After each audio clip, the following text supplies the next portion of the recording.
we are going to be sharing just some of the little important clips in today's episode. So enjoy those.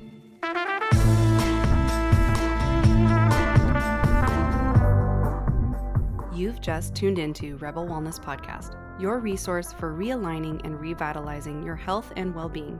I'm your host, Kaylee, also known as Coach Kales. I'm a holistic health educator, certified nutritionist, and fitness professional of nearly a decade. I'm stoked to have you with us. You just joined a community of amazing souls who are ready to break free from the confines of the often outdated and confusing health advice all around us.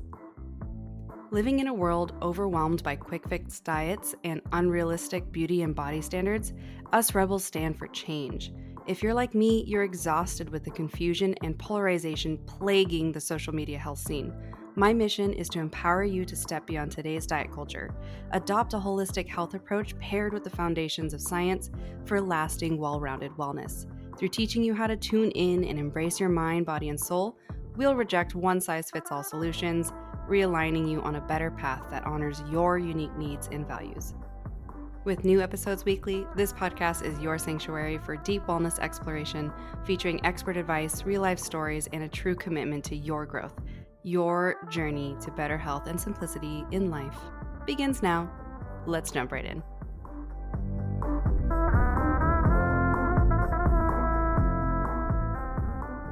Welcome back to the show, Rebel. It is already the best of series time. I am shook how fast this year went by. And, it was a wild year. There was a lot going on. I don't know about you, but I feel like probably all that craziness is exactly why we have already arrived here. But I'm just glad. I am glad that we're here, and I had a really fun year. This year, the podcast was such a blast, getting a lot more interviews in, and we can't wait to stack up the lineup for next year. Well, we already have the lineup stacked, so I'm excited for you guys to see who we have in store. With that said, though, I just want to take a moment. Thank you so much for listening to our show and supporting us.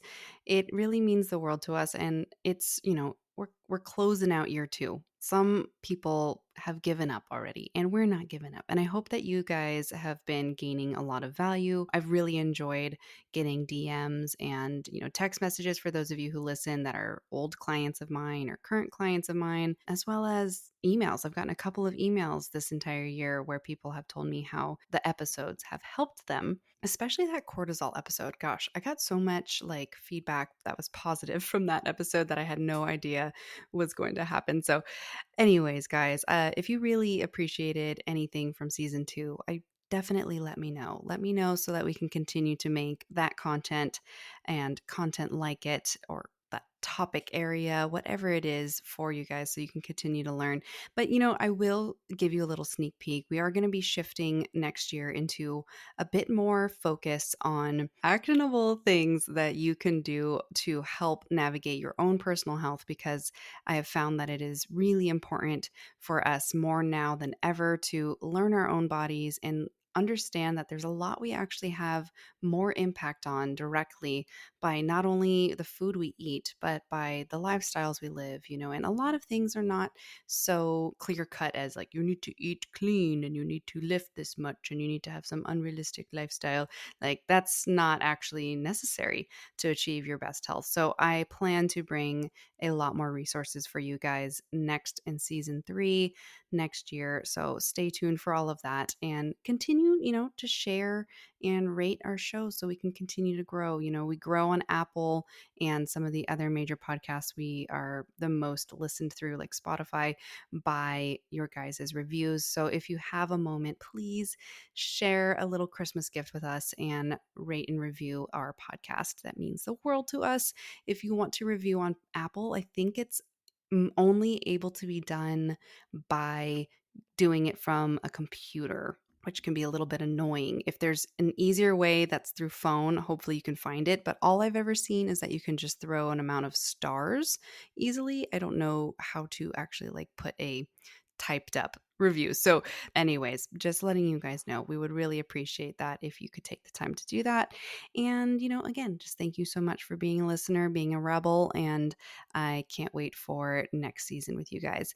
But today's episode, we are jumping into all of the highlights from some of our most popular nutrition episodes throughout this year.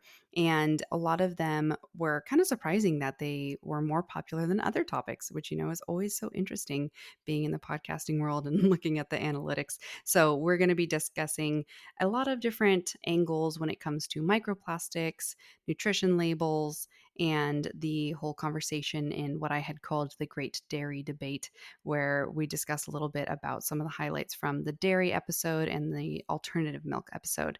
So, those were some of the most popular episodes for nutrition conversations from this last season. So, we are going to be sharing just some of the little important clips in today's episode.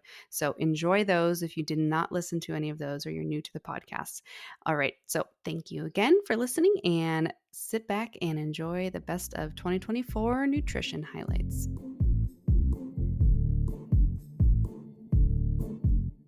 Every milk that you choose, pick what works the best for you. Be insightful. How does your body feel when you're drinking it? You know what I mean? You can use one for a couple weeks, see how you feel, then use a different one a couple weeks, see how you feel there. And then that can help you choose what is your go-to baseline milk.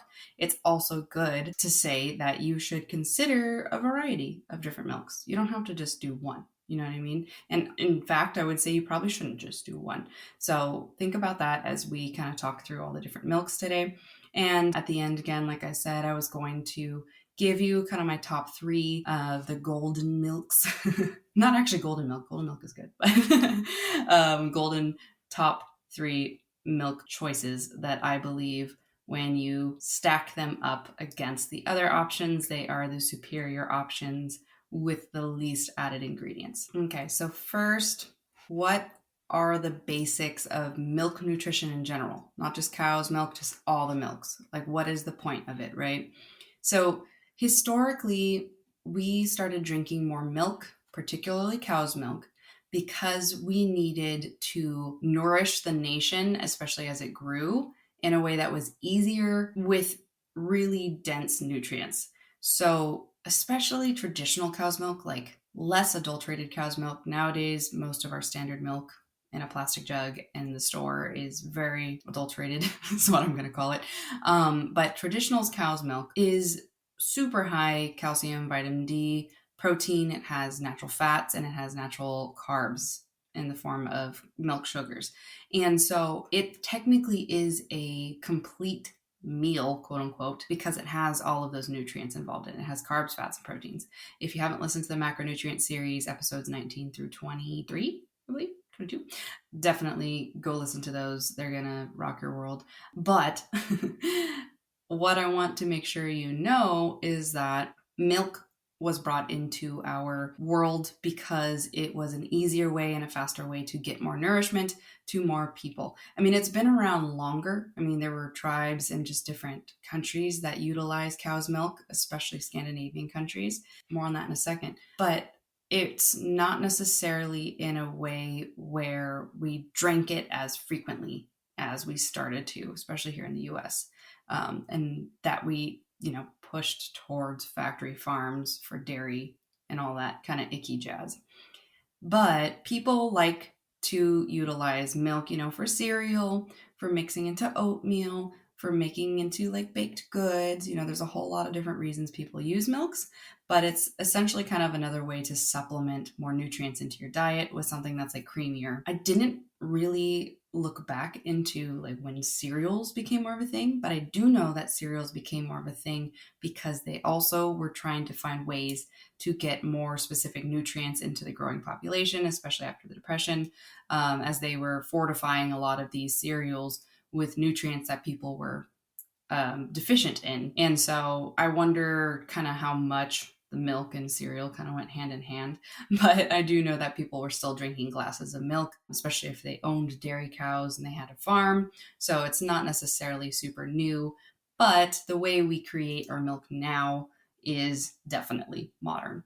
So a lot of the reason people move away from dairy, for somebody like me who at the age of 6, I believe, I discovered through a very delicious bowl of oatmeal with a big splash of whole milk and brown sugar and butter that I was lactose intolerant. If you don't know my genetic background, I am like a quarter Japanese, and Japanese do not do very well with dairy because genetically, historically, we did not have dairy cows available for us, really. And a lot of Pacific Islanders and Asians in general don't really do well with a lot of dairy for that reason. And that kind of brings me back around to the Scandinavian countries and such, and some in like the European areas, is that where your lineage of your genetics are, if you have strong genetics, like if you're a super mutt, like I'm getting into mutt zone, like I call myself a mutt. Because I do have German and Norwegian from my mother's side.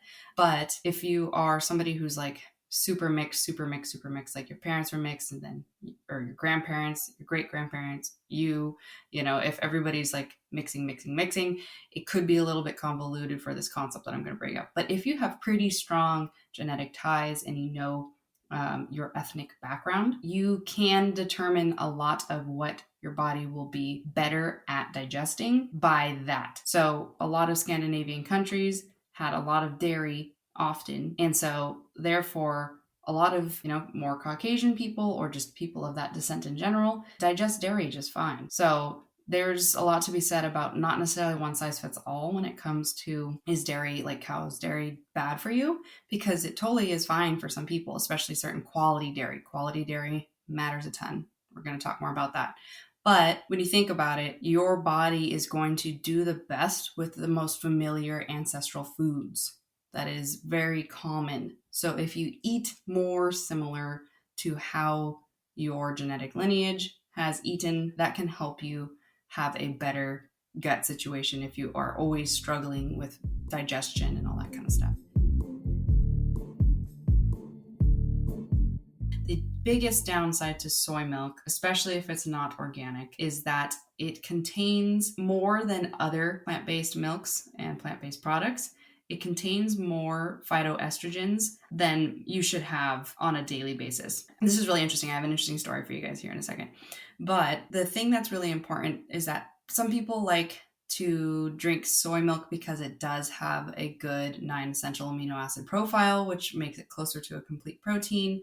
But the long-term consumption of it, when you're consuming a lot of these phytoestrogens, which is basically a plant-based estrogen that your body doesn't produce through your own natural endocrine system, it's gained only through eating plants that are classified as phytoestrogens. So soy is a major one for that.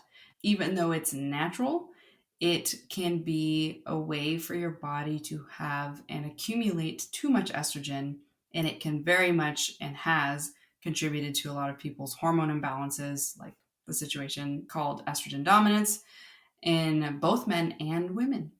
So, soy milk in the grocery store that is most available, especially if it doesn't say organic, it's highly processed and genetically modified and typically has quite a bit of pesticides involved in it. So, steering clear from soy milk is my usual best recommendation. I would say it's pretty low on the totem pole of top milks that I would recommend that you drink for health, especially if it's something you drink consistently once in a while. Totally okay. You know how it goes. But I do want to make sure that you know that I would not recommend you drink that weekly. But the interesting story I was going to say is on the phytoestrogen note, I actually had a client who would drink about, I would say, a venti soy latte with one of her girlfriends that she would walk with 3 times a week, but big, big venti latte. And she came to me and she was like, oh no, my mammogram came back that I have these little like calcifications, like potentially precancerous, showing up, and they're like kind of everywhere in my breast tissue and blah, blah, blah.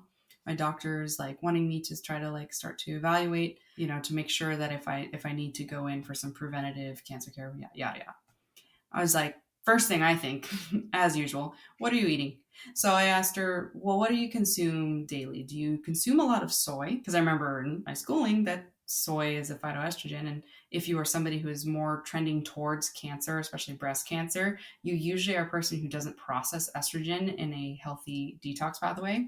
And that means that you could be negatively influencing that trajectory of cancer cells developing because of estrogen if you're also consuming phytoestrogens, because you're raising the estrogen load in your body. So I asked her, I was like, are you drinking soy milk? And she goes, yeah, I have my venti soy latte like 3 or 4 times a week. I was like, okay, like I just said, learned in school, this or that, phytoestrogens, big issue. Maybe try cutting that out and see how it goes. She's like, oh, bummer. She's like, what milk can I switch to? And I was like, well, you can try almond milk, or you can switch to like a different kind of coffee or tea, this or that. And so she cut it out. She had to go back for her like month marker screening for her mammogram because they saw all of these. And literally in a month, guys, and I'm not making the story up, I could call her, I almost said her name. She'd never listen to this, so it wouldn't matter. But I like to keep my clients, kind of anonymous on my podcast. But anyways, she was like, you will never believe it. Literally, I have no more of those calcifications showing up on my mammogram. And I was like, are you serious? And she's like, yeah, they're completely gone. There was nothing there anymore. And my technician was like, what happened? And she's like, I cut out my soy lattes. And she was like, oh my God. And so when people say that, like, oh, the soy thing isn't real with the estrogens, it really is. It really is, especially if you're going for like barista soy. They don't care if it's organic. Most cafes you go to, they care about the bottom line like any other business, and they're going to just buy, unless they say it outwardly, they're just going to buy the regular cheapest stuff, the mass produced stuff. So be very intentional about your soy milk consumption if you are somebody who is dealing with like estrogen dominance. If you have a lot of body fat patterning in your thighs, in your belly, in your boobs, you are potentially somebody who is estrogen dominant, like excess, like it's not just natural fat. It's like you're above the 40% body fat zone. That is something to be paying attention to. And you do really want to make sure of that, especially if you have any sort of breast cancers in your family.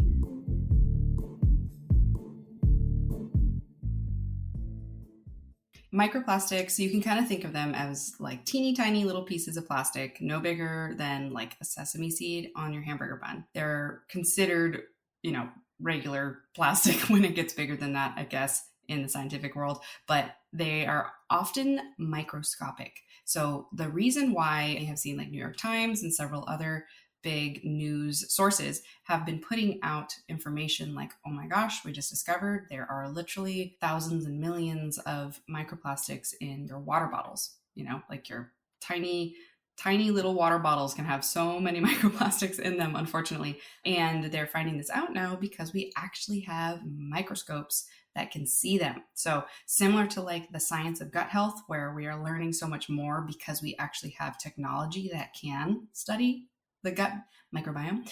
It's the same exact kind of concept for microplastics. This is why we are finding them more now, and the conversation is getting a little bit stronger because we can actually see them. And then we're like seeing more of them, and we're like, holy shit, there's a lot of plastic in our water. And that is problematic because we don't want to have that in our body because we're just drinking it, right? And foreign particles that go into our body don't always get expelled, especially when they're really tiny. So this is posing a lot of issues, especially in the female body, because we carry a higher body fat percentage. And body fat, unfortunately, stores a lot of toxins. This is kind of one of those things that is a downside of excess body fat, is that it's also kind of a storage ground for a lot of these different chemicals and toxins in general. So that's why females are a little bit more susceptible to holding on to a lot more of these toxins, because we tend to have naturally higher body fat percentages for reproduction and a whole bunch of different reasons. That's a little kind of scientific look into why we are seeing this become more of an issue and how we are able to see them. So they start out as big plastic items like soda bottles, grocery bags, toys, makeup containers, etc. And over time, when these big plastics kind of age, or they're sitting in the sun, like falling apart and or getting just tossed around, or when water bottles are sitting in your car in the sun because your car gets significantly hotter if it's a sunny day, it breaks down some of the plastics into super small particles, little tiny pieces. And it's how we get a lot more plastic into our life. This is why you've seen a lot more people move towards stainless steel or glass for their water bottles, and I highly recommend that.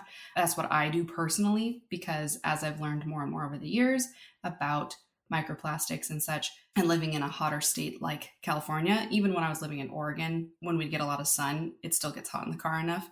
I knew that these were things that would leach into the water. Because have you ever just like left a plastic water bottle? Like a lot of people used to have Nalgene's back in the day because they were like at Costco and whatever, any plastic water bottle in general, and you leave it in your car, and like over time, if you don't drink it over the next couple of days and then you take like a swig, it's like, ew, it tastes weird. Like, could you taste? Sometimes it tasted plasticky. And unfortunately, that's because plastic was leaching into your water over time, and it's gross. And let's get into what I personally look at first when deducing a nutrition label. First thing I do is actually not what you'd expect. I think some people would expect to look at the calories or the serving size. No, I don't waste my time unless the test is passed from looking at the ingredients list. So first, I will always look at the ingredients list. So if I'm purchasing either like a pasta item, or let's just go with some chips or something like that. I'm not a big chips fan. I was not raised on chips, so I don't default to chips. But if you are a chips person, let's say you buy potato chips, okay? The first ingredient, you would really like to see potatoes, right? I mean, that's dominantly the item that you're trying to eat. So if the number one ingredient is not potatoes, red flag, put it away. You're not going to get what you're looking for, okay? And the other thing, like again with pasta, the first thing you should see is probably whatever is the dominant binder. So you're going to either see like wheat products or any type of flour of whatever, like rice flour if you're going for like a rice pasta or a rice-based pasta, wheat or semolina or einkorn flour, a whole lot of those types of grains are going to be the first ingredient. Chickpea, if you're doing a chickpea pasta, things like that. Okay. So you always want to see the number one ingredient be what is advertised on the package. So if it's again, rice-based, let's say brown rice pasta, number one ingredient should be brown rice flour, whatever. Okay. And then next, you will usually want to see something like water was involved or a variety of other ingredients that helped to create whatever it is that are recognizable. Okay. So if you don't recognize it, again, your body will not recognize it either. So if you can't figure out what the heck the thing is, your body is probably going to be confused while it's digesting it.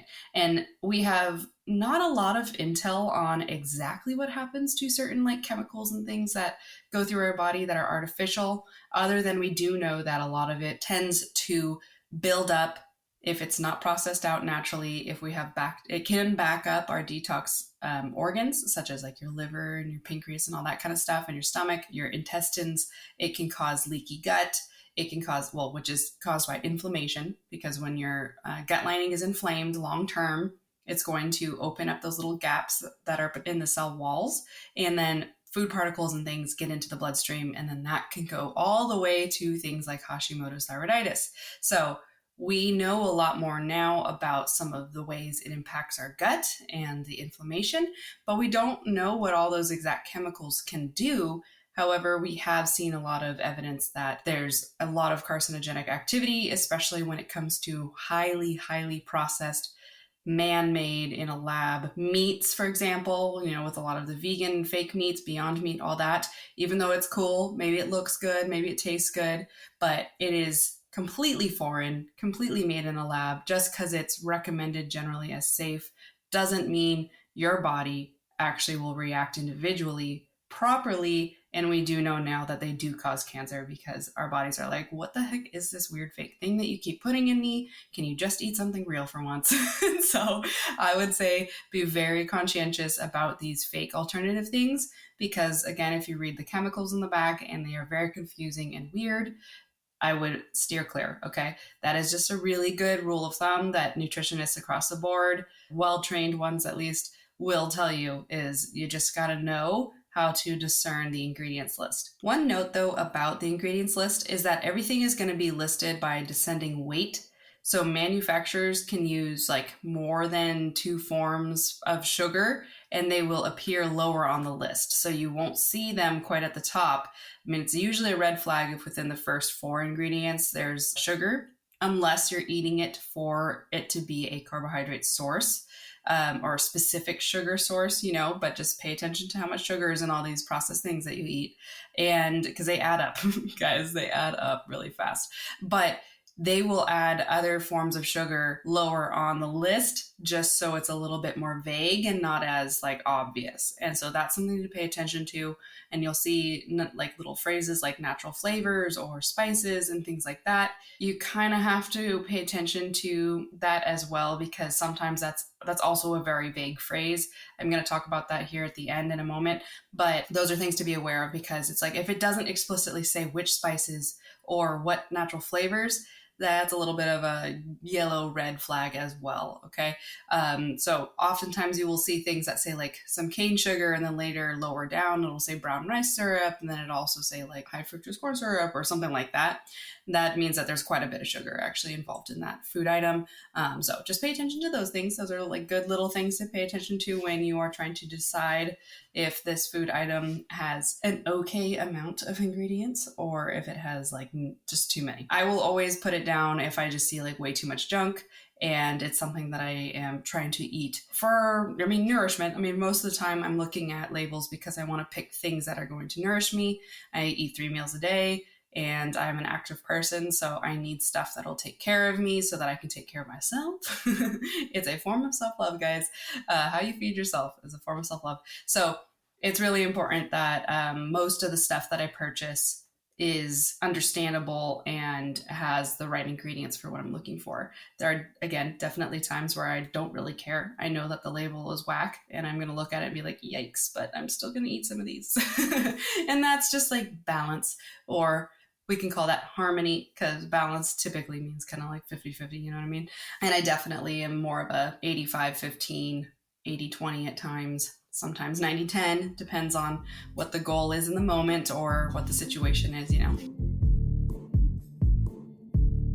All right, that's a wrap on our best of 2024 nutrition excerpts from the episodes. Honestly, for me, it was so hard to choose some of these because, as you guys know, I am a certified nutritionist. I love talking about nutrition. And so, if I could make a best of nutrition, it'd probably be a ton more excerpts than that. But we wanted to keep it a little bit more short and sweet for you guys. Go check out the rest of those episodes if you were intrigued by them and you hadn't listened to them before. We'll put those in the show notes for you. But tune in next week for our best of women's wellness, because, last year, first season, we had pretty defined categories of like nutrition, fitness, and mindset. However, as the evolution of Rebel Wellness has gone on, we've definitely honed in a lot more on women's health topics. So our next best of is going to be some of my favorite excerpts from our best episodes from this year around all things women's wellness. So tune in next week for that one. It will launch next Monday, as always. And if you had a favorite episode that I did not feature, or something that you learned, or something you want me to do an episode on next season, season 3, 2025, DM us on Instagram at Kaylee Loren or at Rebel Wellness Podcast, and come join our community if you haven't already. All right, Rebel, that's it for our Best of Nutrition episode. As always, celebrate your strength, walk with confidence, and I will catch you next week on another Best of episode of Rebel Wellness.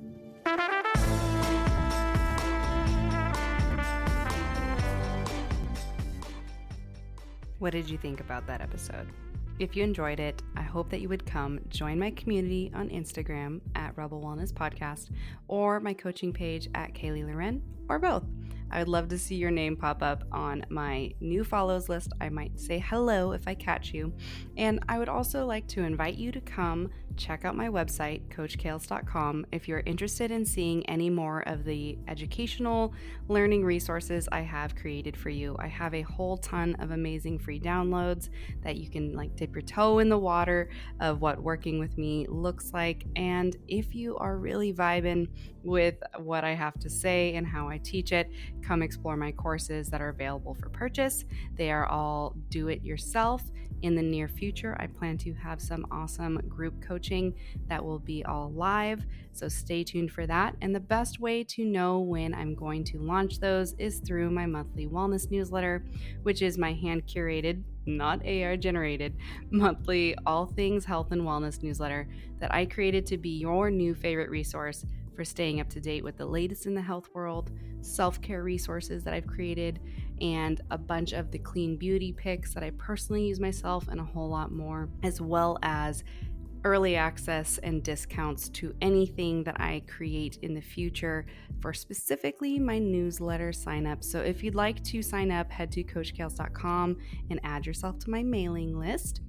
Last but not least, I would absolutely love it if you would help our podcast grow by simply sharing a rating or review wherever you stream and are listening to me right now, and share it on your social medias or text it to some friends or family members if this episode resonated and was something that you think could help somebody else, because I really would love to help anybody in your circle if I've been helping you. So I absolutely am so grateful that you're here. And if you listened all the way through, you are a real one. So all right, Rebel, until next episode.